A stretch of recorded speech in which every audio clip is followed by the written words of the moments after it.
So guys, welcome back. This is Prano, and I made gaming videos for a long time and no time for tech videos, guys. So this is the comeback for my tech videos. So I'm gonna talk about Google I/O 2018 keynote, and they introduced so many good things, guys. So let's see in the keynote.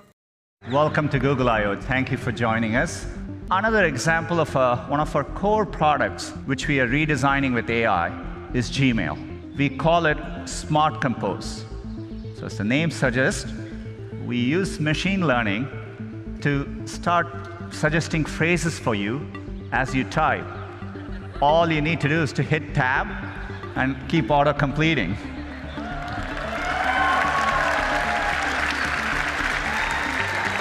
We are rolling out Smart Compose to all our users this month and hope you enjoy using it. And today, I'm excited to announce our next generation TPU 3.0.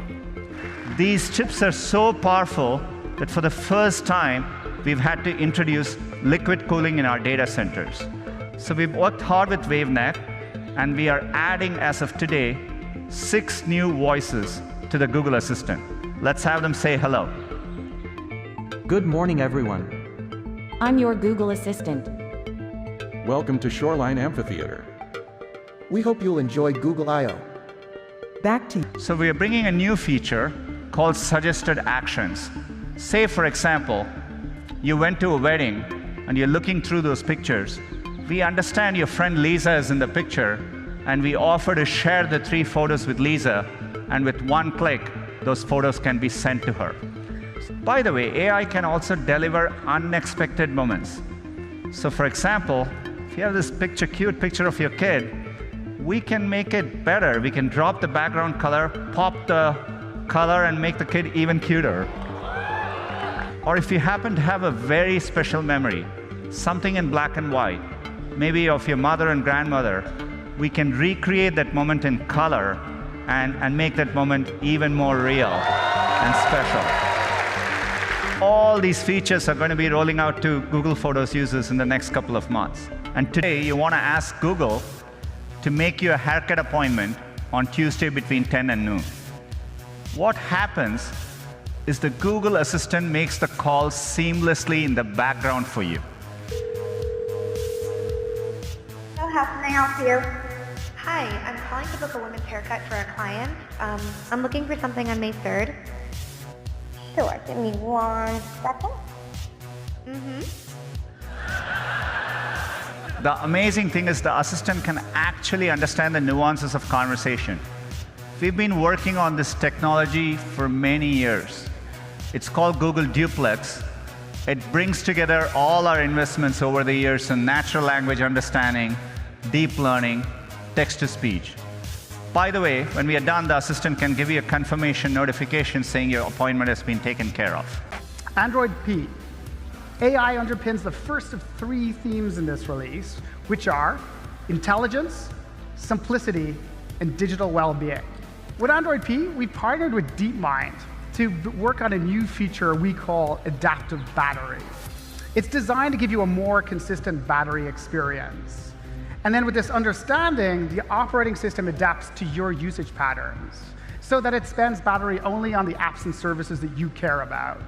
Adaptive brightness learns how you like to set the brightness slider, given the ambient lighting, and then does it for you in a power-efficient way. With Android P, we're going beyond simply predicting the next app to launch to predicting the next action you want to take. We call this feature App Actions. Slices are a new API for developers to define interactive snippets of their app UI that can be surfaced in different places in the OS. If I type Lyft into the Google Search app, I now see a slice from the Lyft app installed on my phone.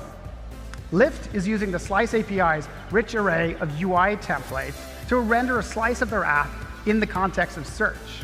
And then Lyft is able to give me the price for my trip to work, and the slice is interactive, so I can order the ride directly from it. Pretty nice.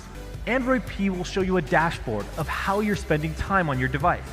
We're making improvements to Do Not Disturb mode, to silence not just the phone calls and texts, but also the visual interruptions that pop up on your screen. We've created a new gesture that we've affectionately codenamed Shush. If you turn your phone over on the table, it automatically enters Do Not Disturb, so you can focus on being present. No pings, vibrations, or other distractions. Android P will help you set up a list of contacts that can always get through to you with a phone call, even if Do Not Disturb is turned on. So we created Wind Down Mode. You can tell the Google Assistant what time you aim to go to bed, and when that time arrives, it will switch on Do Not Disturb and fade the screen to grayscale. Today, we're announcing Android P Beta. And with efforts in Android Oreo to make OS upgrades easier, Android P Beta is available on Google Pixel and 7 more manufacturer flagship devices today. Maps was built to assist everyone, wherever they are in the world. We're now able to automatically add new addresses, businesses, and buildings that we extract from Street View and satellite imagery directly to the map. This is critical in rural areas, in places without formal addresses, and in fast-changing cities like Lagos here, where we've literally changed the face of the map in the last few years. We're adding a new tab to Maps called For You. It's designed to tell you what you need to know about the neighborhoods you care about, new places that are opening, what's trending now, and personal recommendations. We've created a score called Your Match to help you find more places that you'll love.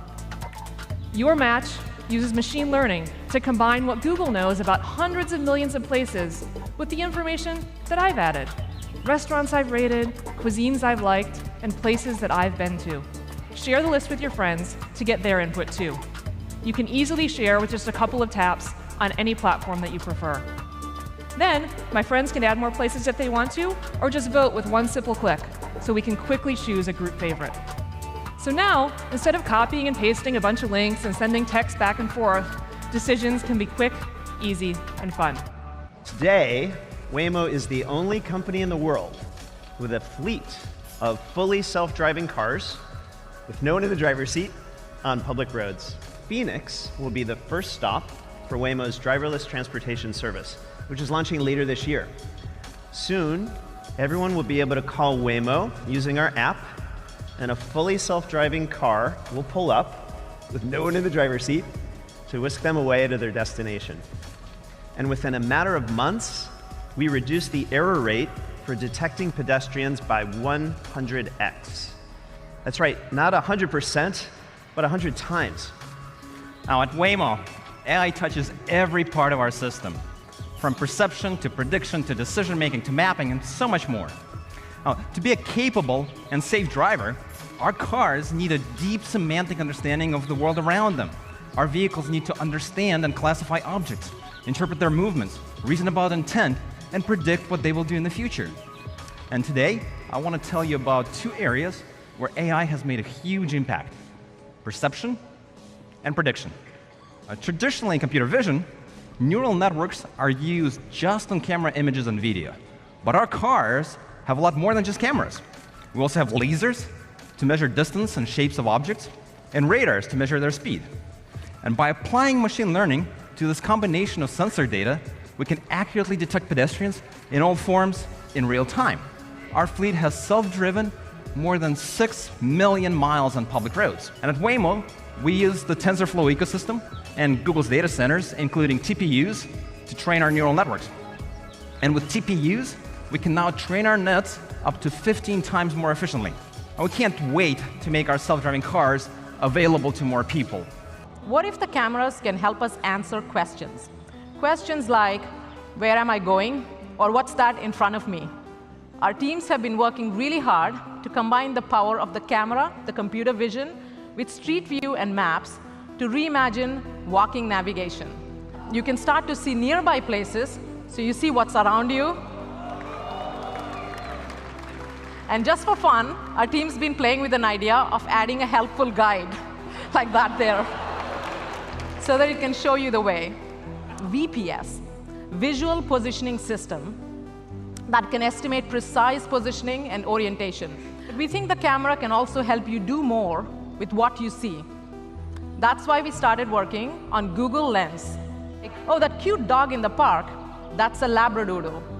Lens can now recognize and understand words. With smart text selection, you can now connect the words you see with the answers and actions you need. So you can do things like copy and paste from the real world directly into your phone. The next feature I want to talk about is called Style Match. And the idea is this. Sometimes your question is not, oh, what's that exact thing?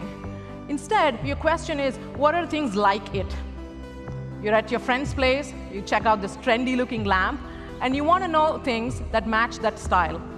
And now Lens can help you.